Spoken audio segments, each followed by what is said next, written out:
Ағайын бауырлар, мінекей алдымызда өте керемет. Енді бұл көлікті жиі көреміз. Kia Stonic көлігі өте керемет, жақсы.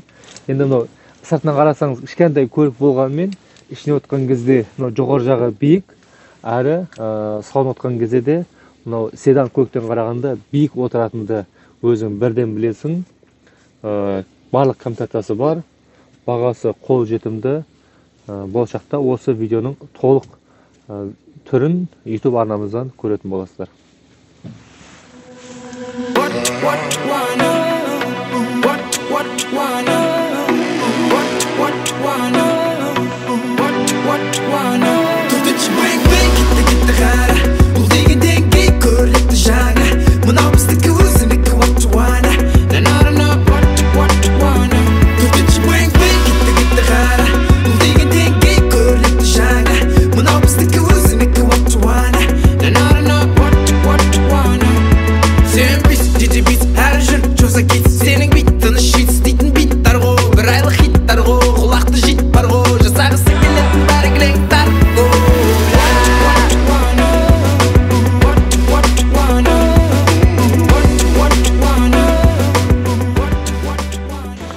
Ағайын бауырлар, санатта көліктен кейін біз сіздерге керемет көлік тауып қойдық.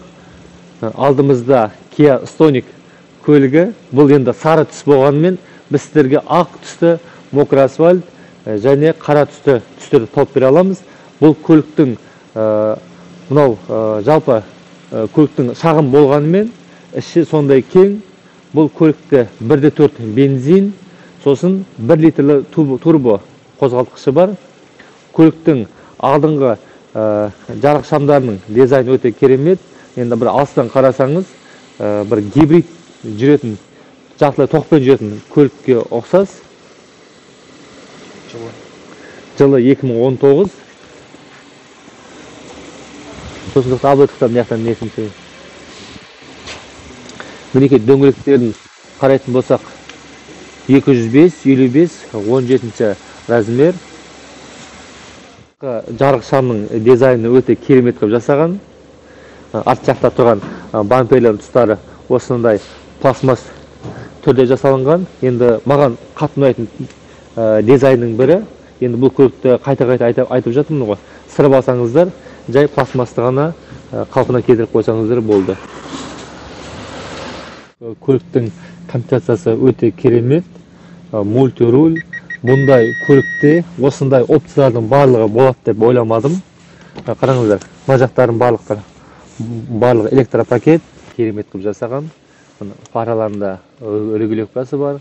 Және датчик слепых зон, контур полосы, антизанос, мультируль, круиз контроль бар.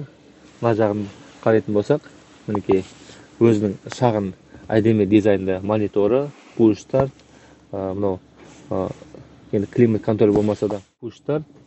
Мына жақтың дизайны керемет қылып жасаған. Кішкентай дисплейда градусты, желдеткішін барлығын көруге болады. Мінекей мына жақтарда USB AUX барлығы бар. Мына жаққа кішкентай зат салғышы. Мына көліктің мына жағын қарайтын болсаңыздар, орындық жылытқышы екі жақта да бар. Рульді ысытқышы, ручник, стакан салғышы. Енді мына бір дизайны қарайтын болсақ, Kia Ray деген көлік бар, сосын Kia Morning деген көлік бар. Сол көлікке шағын дизайны ұқсас болып жасалынған, бірақ ол көліктен қарағанда әлдеқайда әдемі және кроссовер дизайнда жасалған. Өте керемет, жақсы. Мінекей бұл көліктің төбесіне қарайтын болсақ, панорама крыша сияқты қараға боялып қойған.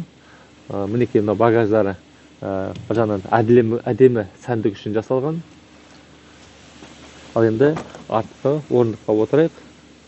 Енді арт жақ кішігірім шағын сияқты, бірақ жалпы сүйуға болады екен. Мінекей менің енді бойым 1.80, жоғар жағы басым тимей тұр, еркін отырмын, қожасын бәрі жақсы. Енді бұл жаңадан шағын эконом класс ретінде жасалған. Арт жағында мінекей USB салғышы, powerbank ұстап жүргеннен қарағанда осындай жай үзбей алып келсеңіздер телефондарыңызды еркін зарядтауға болады. Арт жағында мінекей осындай зат салғанға арналған. Енді кожасының качествосы керемет екен. Жақсы. Ойбай. Ал енді артқы багажын ашайық. Енді багажы кішігірім, өзіне лайықты. Енді анау заттар салғанға және осындай арт жақтан да зат сақтауға жасалған. Енді бұл жақта қарасаңыздар, орындықтарды ары қарай түсіріп, тағы да басқа заттарға сыйымды қылып жасалған. Екі түрлі қолдансаңыздар болады. Мынау енді қатты пластмасс емес қой. Мінекей арт жағын қарайтын болсақ, енді Кореяның көліктерінде запаска баллонның орнына осындай орындықты дөңгелекті үрлегіш, өзінің клейі, тағы да сүртетін заттары бар. Енді бұл жерге өздеріңіз запасный баллон кішігірім сап қойсаңыздар болады. Арт жақты орындықтарды осылайынан төмен түсіріп қойып, қараңыздар, арты кәдімгідей кең, үлкен зат салуға арналған. Мыналарды оңай төмен түсіріп, мынау да өзінше алынады. Мінекей артындағы осындай зат саласын алып қойсаңыздар, іші кәдімгідей кең. Енді бұл кішігірім көлікке қалай зат сыйдырамыз деп ойламайсыздар. Қараңыздар, Kia компания сіздерге қандай керемет жағдай жасап қойған. Орындықтарды түсіріп, артқы багажды үлкен қылып қолдансаңыздар болады. Қараңыздар, әжептәуір мына жаққа заттар сыйып кетеді. Енді біз бұл көліктің объемы 1/4 болса да, көліктің тартысын көрейік.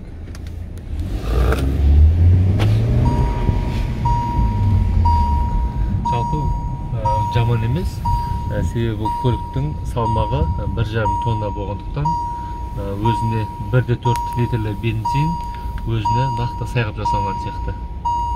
Мына жерде енді қазір тар болса да, сіздер үшін көліктің жалпы двигателі өзіне сай емес екенін тексеріп жатырмыз.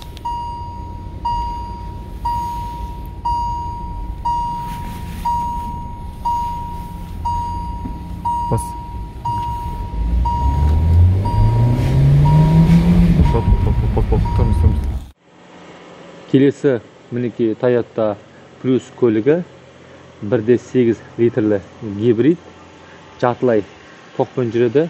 Мінекей комплектациясы өте жоғарғы, дизайны өте керемет, японский сборка көлігі.